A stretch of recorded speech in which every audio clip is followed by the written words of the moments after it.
नमस्कार, हमारा छत्तीसगढ़ में आप सभी का स्वागत है। आपके साथ मैं हूं सृष्टि शुक्ला। खबरों से पहले नजर डालते हैं इस वक्त की सुर्खियों पर।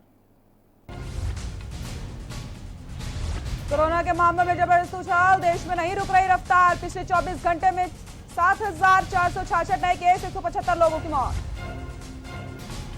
गृह मंत्री अमित शाह ने की मुख्यमंत्रियों से बैठक, लॉकडाउन पर लिया फीडबैक। 31 मई को समाप्त हो जाएगा लॉकडाउन 4।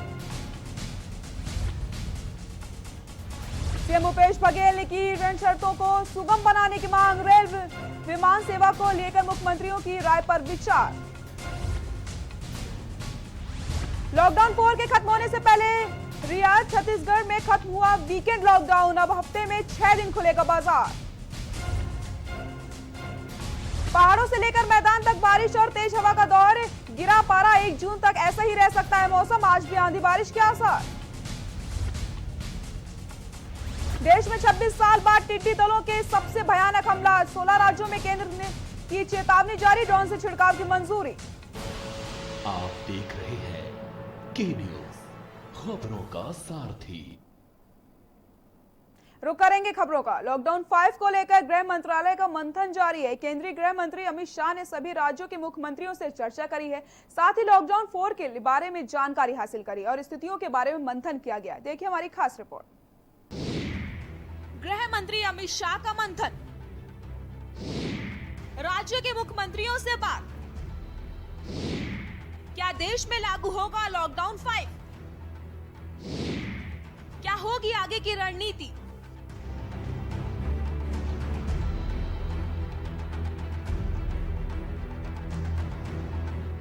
केंद्रीय गृह मंत्री अमित शाह ने लॉकडाउन 4 पर सभी राज्यों के मुख्यमंत्रियों से बात की। उन्होंने लॉकडाउन 4 को लेकर राज्य के मुख्यमंत्रियों के विचार जाने। अमित शाह ने लॉकडाउन 4 के वर्तमान हालत पर चर्चा करी। गृह मंत्री ने राज्य के मुख्यमंत्रियों से 31 मई के बाद लॉकडाउन पर उनके राज्यों की क्या राय है और आगे क्या सोचते हैं, इस पर उनके विचार जाने। बता दें कि लॉकडाउन 4 की अवधि 31 मई को खत्म हो रही है। क्या देश में लॉकडाउन 5 लागू होगा? फिलहाल सबकी नजर इस पर है। हालांकि सरकार का लॉकडाउन 5 पर मंथन जारी है। लॉकडाउन 4 के खत्म होने के पहले ही लॉकडाउन 5 की आहट सुनाई देने लगी है। 31 मई को प्रधानमंत्री नरेंद्र मोदी मन की बात करेंगे।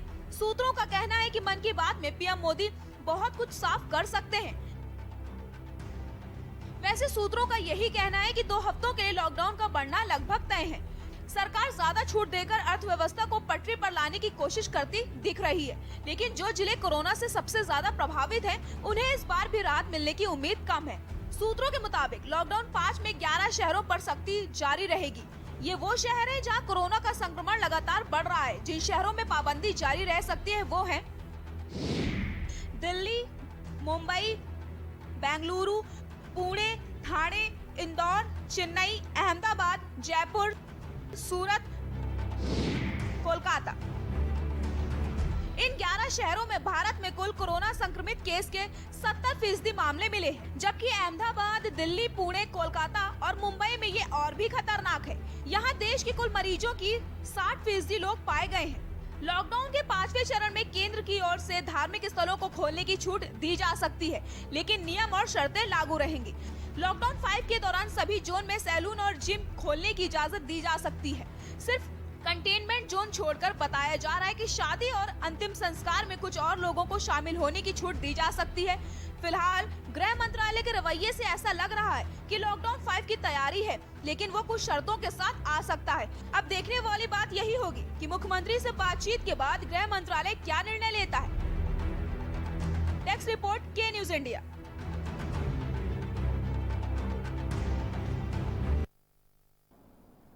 देश कोरोना के महामारी से गुजर रहा है, ऐसे में ग्रामीणों की समस्या भी लगातार बढ़ती जा रही है। इस बार समस्या वृद्धा पेंशन के रूप में सामने आ गई है।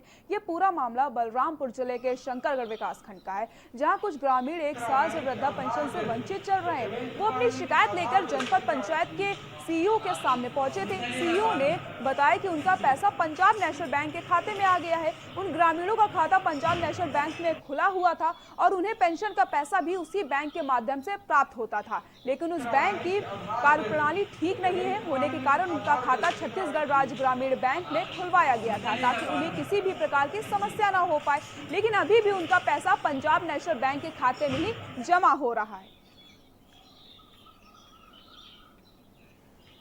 रहा है कि आधार बेस्ड पेमेंट हुआ है, लेकिन आधार बेस्ड दिख रहा है।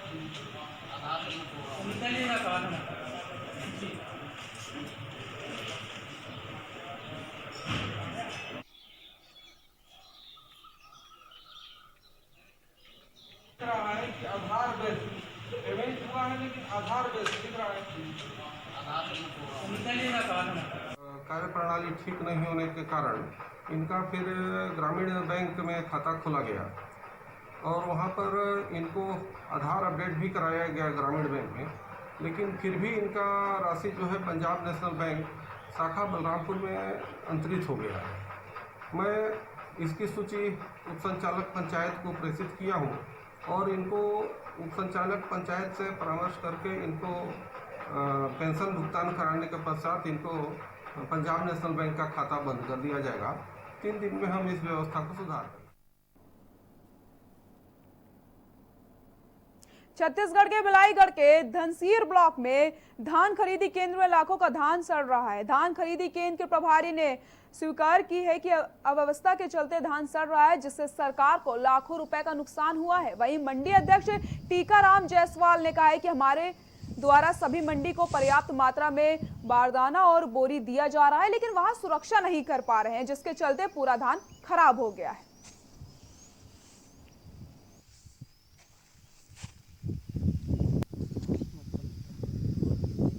पर्याप्त मात्रा में दिया गया है और अभी भी भूसी पड़ा है।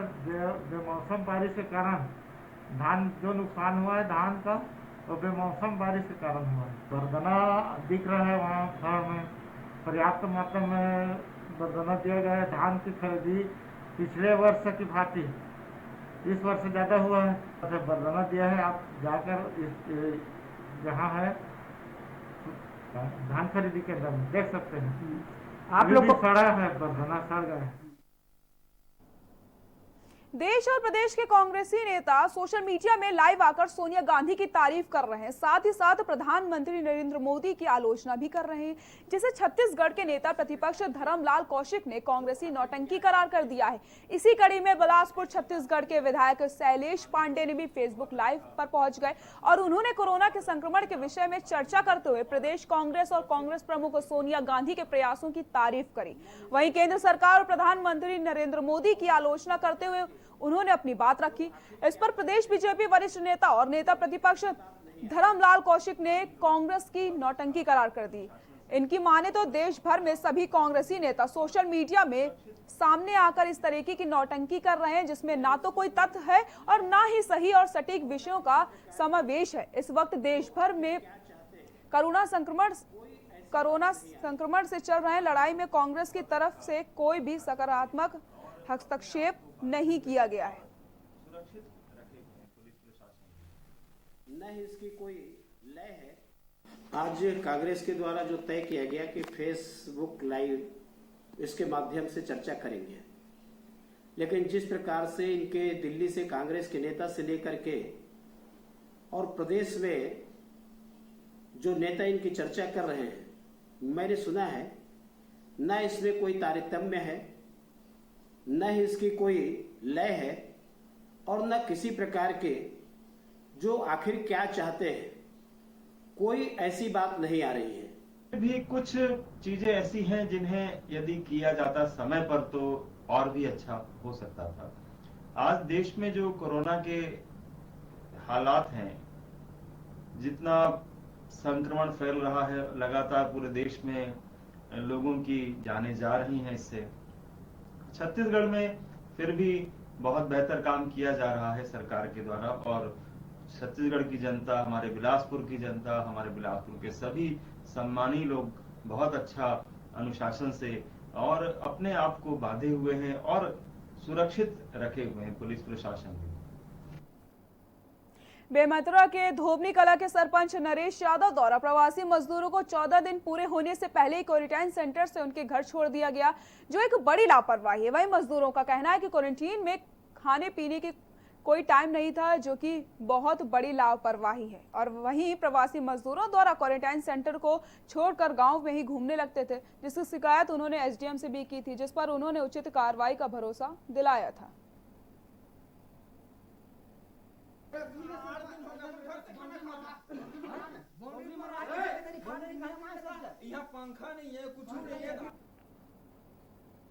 बिलासपुर के नए कलेक्टर सारांश मित्तर ने कार्यभार ग्रहण करते हुए जिला कार्यालय के मंथन सभा कक्ष में पत्रकारों से बातचीत करी। इस दौरान अपनी पहली प्राथमिकता को बताते हुए कहा है कि सबसे पहले जिले में श्रमिक के लिए उनके घरों तक की पहुंचने की व्यवस्था करनी चाहिए। कोई श्रमिक संक्रमित हो तो उसे क्वारंटाइन करना ताकि गांव तक संक्रमण ना फैल पाए। आने वाले समय में श्रमिकों का आगमन ज्यादा होगा, इसकी तैयारी कर रखना है। साथ ही साथ यहां पूर्व में भी बिताए अनुभवों को साझा करते हुए शहर की साफ सफाई की तारीफ करी और कहा है कि इसके पूर्व में अंबिकापुर जिला रहा है। स्वच्छता के नाम पर अंबिकापुर ने देश में अपना नाम बनाया है। स्वच्छता को लेकर पूरा ध्यान दिया जाएगा।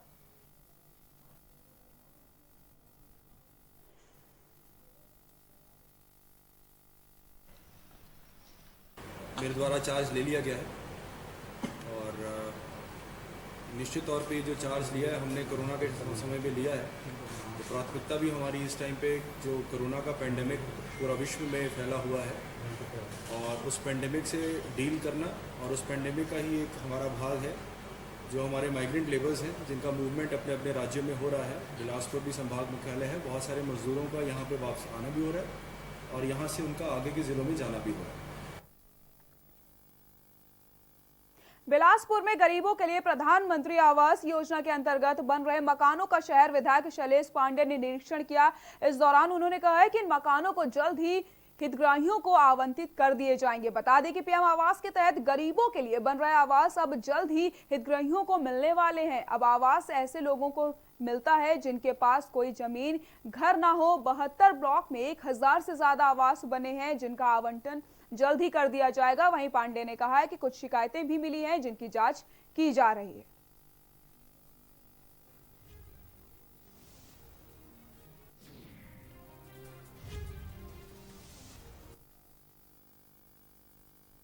कोरिया वन मंडल के सबसे बड़े तेंदुपत्ता फड़ उमझर सहित मुरमा में होने वाले खरीदी हुई है। लगभग 4 एकड़ ग्राउंड में कोई जगह नहीं बची है। कोरिया में 13 करोड़ 36 लाख तेंदुपत्ता खरीदा जाना है। अब तक लगभग 4 करोड़ की खरीदी हो चुकी है। बता दें कि इन दिनों प्रदेश सरकार ग्रामीणों की आर्थिक व्यवस्था को देखते हुए तेंदुपत्ता खरीदने का काम कर रही है।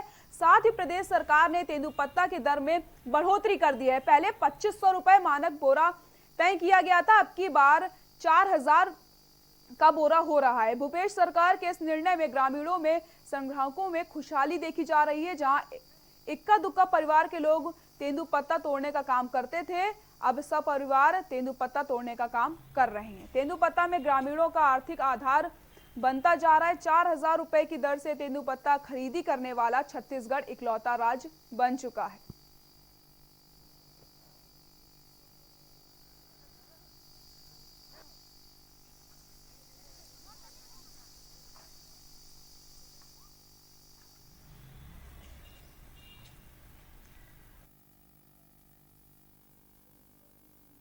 बलौदाबाजार जिले के नए कलेक्टर श्री सुनील कुमार जैन ने अपना कार्यभार संभाल लिया है। श्री जैन ने जिला कार्यालय में अधिकारियों की मौजूदगी में कामकाज संभाल लिया है। श्री जैन इसके पहले महासमुंद जिले के कलेक्टर थे। जिला कार्यालय सहित जिले के तमाम बड़े अफसरों ने कलेक्टर से सौजन्य मुलाकात कर उनका स्वागत किया है। परीक्षण करके सर उसमें जो आगे की कार्यवाही के लिए कमेटी का रिकमेंडेशन सर एसडीओ को भेज।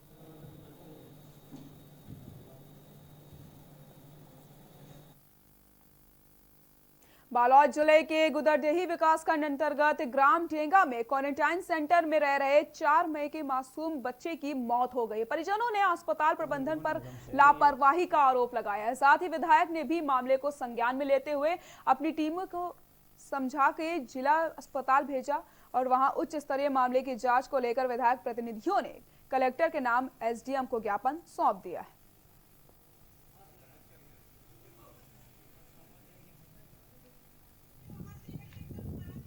मैं अभी जांच नहीं की हूँ, वरिष्ठ अधिकारियों की जानकारी में बात दूंगी, फिर जांच टीम अधिकारियों के निर्देश, कलेक्टर सर के निर्देश पे जो भी कार्रवाई की जाएगी जांच टीम के बाद ही बता पाऊंगी। मैं परिजन तो अंदर है ना, उनसे अभी संपर्क नहीं हो सकता ना, कोविड हॉस्पिटल में। उनके चाचा से बात हुई। वो चाचा नहीं गया, हाँ बच्चे के चाचा ने, तो वही उन्होंने ज्ञापन दिया। माननीय विधायक कुंवर सिंह निषाद जी ने तुरंत इस संबंध में संज्ञान लेते हुए कलेक्टर साहब से बात की और उन्होंने तुरंत इस घटनाक्रम को बहुत ही गंभीरता से लेते हुए उन्होंने मांग की है और हम भी मांग कर रहे हैं कि अलग से जांच टीम गठित करके इनका जांच होनी चाहिए ताकि दूध का दूध और पानी का पानी हो और उस बच्चे को इंसाफ मिले, उस परिवार को इंसाफ मिले। रुकते हैं छोटे से ब्रेक के लिए, जल्द हाजिर होते। आप देख रहे हैं के न्यूज, खबरों का सारथी। खुदी को आजमाया है तो ये अंदाज आया है, खुदी को आजमाया है तो ये अंदाज आया है। तुम में भी मैं हूं, शुद्ध प्लस पान मसाला। कोरोना संकट काल में के न्यूज इंडिया की देशवासियों से अपील है कि हम जाति धर्म को भूलकर कोरोना को हराने में एक साथ खड़े हों, जरूरतमंदों की मदद करें। कोरोना के खिलाफ जंग में हम अपना योगदान दें। हम सब मिलकर लड़ेंगे और मिलकर जीतेंगे। आप देख रहे हैं के न्यूज, खबरों का सारथी।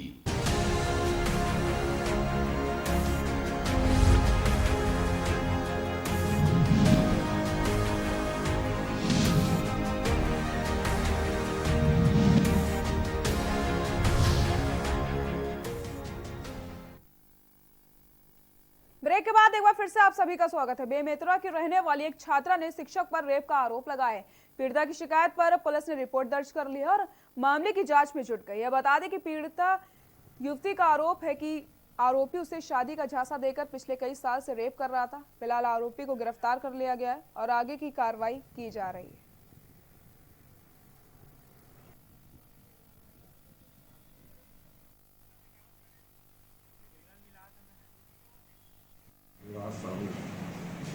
बेमेतरा में वही रहता था और इस दरमियान उससे शादी करने का प्रलोभन नहीं किया, उसके साथ दैहिक शोषण किया है।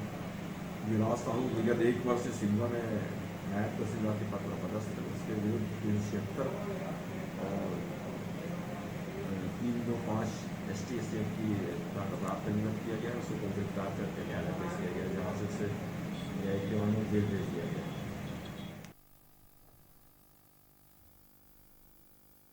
मुंगेली जिले के विपणन विभाग की लापरवाही की वजह से हजारों क्विंटल धान सड़कर खराब हो गया है। विभाग की ओर से जिले के संबंधित समितियों को 28 फरवरी तक केंद्र से धान का उठाव कर लेने का अनुबंध किया गया था, मगर कहीं मई महीना समाप्त होने के बावजूद जिले के कई केंद्रों में अभी तक धान का उठाव नहीं हुआ है। समय पर उठाव नहीं होने की वजह से करोड़ों रुपए का धान बारिश और धूप की वजह से खराब हो चुका है।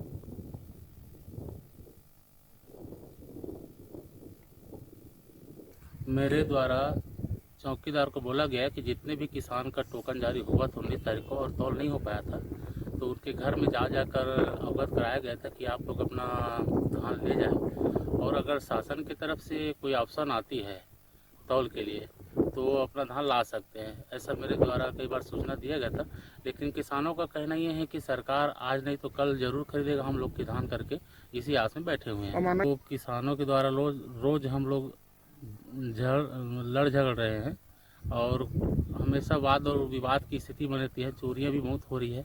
नजरिया से देखती है बीजेपी। धान का उठाव हो ही नहीं पा रहा है। धान का उठाव अगर होता तो बहुत से किसान का जो खरीदी नहीं हो पा रहा है सब हो जाता। इसके पूर्व जब धान खरीद चल रहा था 2-4 सेंटर का दौरा किए थे, सांसद महोदय भी दौरा किए थे, तो ट्रांसपोर्टर और वहाँ के अधिकारी के मिली भगत कारण उठाव नहीं हो पा रहा था, इसलिए धान खरीद नहीं रहती। 8 दिन 10 दिन से धान खरीदी केंद्र बंद था। जानकारी मिला कि धान उठाव ही नहीं हो रहा है, तो कहाँ से खरीदी होगा। हमारे 45 से उपार्जन केंद्रों में से 93% धान की उठाव हमने पूर्ण कर लिया है। 7% धान बचा है जो जल्द से जल्द उठा लिया जाएगा। क्या वजह है इतना लेट होने की वजह से? अब आप देख रहे हैं मौसम ही सबसे बड़ी वजह तो मौसम ही है कि जो अभी लगातार पानी गिरते हैं, हर 1-2 दिन काम जैसा अच्छा होना चालू होता है कि फिर पानी प्रभावित हमको कर देता है। सबसे बड़ी समस्या तो मैं अभी बरसात को ही मानता हूँ। कई समितियों में जो है स्थिति खराब हो रही है धान, तो उसकी जिम्मेदारी कोई शिकायत प्राप्त नहीं हुआ है कि धान खराब होने की स्थिति में है। खबर छत्तीसगढ़ के बालोद से है, जहां जिले में 15 जून से विद्यालयों का खुलना प्रस्तावित है। वहीं 1 जून से एडमिशन की प्रक्रिया शुरू कर दी जाएगी। जिला शिक्षा विभाग के मुताबिक तारीखों में बदलाव भी किया जा सकता है। वर्तमान में कोरोना वायरस संक्रमण को देखते हुए समय और तिथि में बदलाव किया जा सकता है, लेकिन सबसे बड़ा सवाल यही कि वर्तमान में विद्यालयों को क्वारंटाइन सेंटर में बदला गया है। ऐसे में सरकार के प्लान पर सवाल उठ रहे हैं। वैसे तो पहले से प्रावधान थे 16 जून से, वो तो साल भर पहले डेट तय हो जाता है, लेकिन अभी जो वर्तमान परिस्थिति जो चल रहा है कोविड-19 की वजह से, और इस परिस्थिति में बहुत सारे विद्यालय भी क्वारंटाइन सेंटर बने हुए हैं लगातार, तो ऐसी स्थिति में शासन को ही इसमें निर्णय करना है। बेमेतरा जिले के कोरोना वायरस के प्रति जागरूकता के लिए पुलिस प्रशासन विभाग व नगर पालिका के संयुक्त टीम ने बड़ी मुहिम शुरू कर दी है।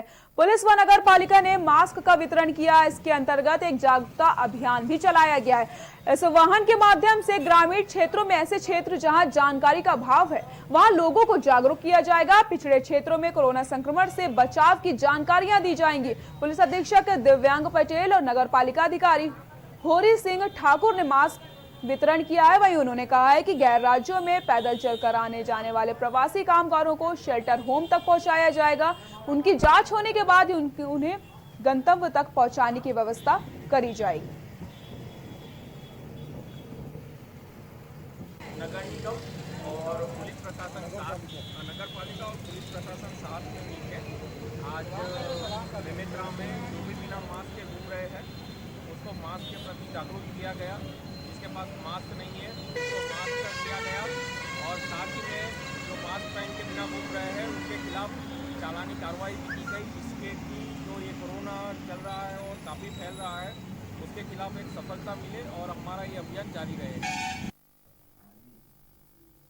बालौदा बाजार के बिलाईगढ़ ब्लॉक के ग्राम पंचायत मुटपार में मनरेगा का कार्य चल रहा है, जहां तालाब का गहरीकरण किया जा रहा है। इस कार्य में लगभग 200 के आसपास ग्रामीण मजदूर काम कर रहे हैं। कार्य के दौरान मजदूरों द्वारा कोरोना जैसे संक्रमण को खुलेआम न्योता दिया जा रहा है। जहां कुछ लोग मुंह में मास्क बांधे हुए थे तो कुछ लोग कैमरे को देखते हुए मास्क लगाना शुरू कर देते हैं। मजदूरों ने सोशल डिस्टेंसिंग का भी ख्याल नहीं रखा। जब इस संबंध में जिम्मेदार रोजगार सहायक की जानकारी ली गई तो रोजगार सहायक और मेंट दोनों ही कार्यस्थल से नदारद मिले और जिम्मेदार अधिकारियों द्वारा किसी भी प्रकार की कोई कार्रवाई अभी तक नहीं करी गई है। रोजगार सहायक यहाँ 2 हफ्ता समान कार्यरत है, लेकिन बीच बीच में आ रहा है, अपना उपस्थिति सही ढंग से नहीं दे रही है। और फिर काम किसके देखरेख में हो रही है? ग्राम पंचायत के देखरेख में हो रही सर। अच्छा। और वो अपने कार्य से पल्ला झाड़ती है और जनपद पंचायत में बार बार शिकायत करते। 1 साल हो गया उसके यहाँ से स्थानांतरण नहीं हो पा रहा है, बार बार जनपद में शिकायत करने के भी बावजूद। सानगढ़ तहसील के अंतर्गत आने वाले ग्राम पंचायत सिंगारपुर के सिंगारी तालाब में कुछ लोगों द्वारा अवैध कब्जा कर लिया गया था, जिसकी शिकायत एसडीएम कार्यालय में उस व्यक्ति के द्वारा की गई थी। जिसके बाद एसडीएम सारगढ़ चंद्रकांत वर्मा ने तत्काल मामले को संज्ञान में लेते हुए जांच करी थी। नायब तहसीलदार बंदेराम भगत को भेजा गया, जहाँ उप अधिकारी के द्वारा निरीक्षण किया गया, जहाँ कई लोग सिंगारी तालाब को अवैध तरीके से कब्जा कर लिया गया है। उसका पंचनामा प्रतिवेदन तैयार किया गया है। ये सिंगारपुर तालाब में कुछ अतिक्रमित किए गए हैं। खतरा नंबर 300 है और रकबा 18.603 ऐसे रकबा है। उसमें से कुछ व्यक्तियों द्वारा अतिक्रमित किया गया है। उसका सूची बना के पृथक से बेजा कब्जा दर्ज कर लेंगे हम लोग। अभी कुछ एरिया बचा हुआ उसको फिर से अभी सत्यापन कर लेंगे। अभी पूरा कंप्लीट नहीं हो पाया है, अभी थोड़ी देर में हल्का पटवारी यहाँ पर आए हैं कर लेंगे। छत्तीसगढ़ के बुलेटिन में फिलहाल के लिए इतना ही। देखते रहिए के न्यूज़ इंडिया। नमस्कार।